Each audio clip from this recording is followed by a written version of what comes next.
Many thanks for joining us. We'll begin with President Bola Tinubu's declaration of a state of emergency in Rivers State due to the protracted political crisis and failure of the state's leadership to take necessary constitutional steps to address the situation. President Tinubu, who announced this decision in a national broadcast, stated that the measure was in accordance with Section 305 of the 1999 Constitution as amended, which empowers the president to intervene in cases where governance is threatened. To me show that between yesterday and today, there have been disturbing incidents of vandalization of pipelines by some militants without governor taking any action to curtail them.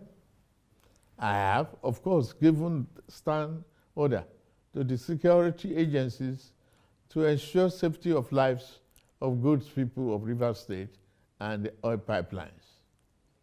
With all this and many more, no good and responsible president will stand by and allow the grave situation to continue without taking remedial steps. It has become inevitably compelling for me to invoke the provision of the Section 305 of the Constitution of the Federal Republic of Nigeria, 1999, as amended, to declare a state of emergency in Rivers State with effect from today, 18th March, year 2025, and I so do. By this declaration, the governor of Rivers State, Mr. Similaye Fubara, his deputy, Mrs. Ngozi Odu, and all elected members of the House of Assembly State are hereby suspended for an initial period of 6 months. To manage the affairs of the state during this period, President Tinubu has appointed former Chief of Naval Staff, retired Vice Admiral Ibokete Ibas, as the administrator of Rivers State. The administrator will not make any new laws. He will, however, be free to formulate regulations and may be found necessary to do his job, but such regulations will need to be considered and approved by the Federal Executive Council and promoted by the President for the state. This declaration has been published in the Federal Gazette, a copy of which has been forwarded to the National Assembly in accordance with the Constitution.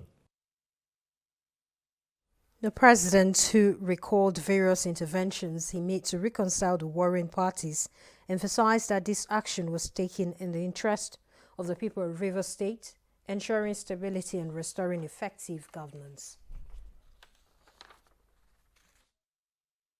It is my fervent hope that this inevitable intervention will help to restore peace and order in Rivers State by awakening all the contenders to the constitutional imperatives, binding on all political players in the Rivers State in particular and Nigeria as a whole.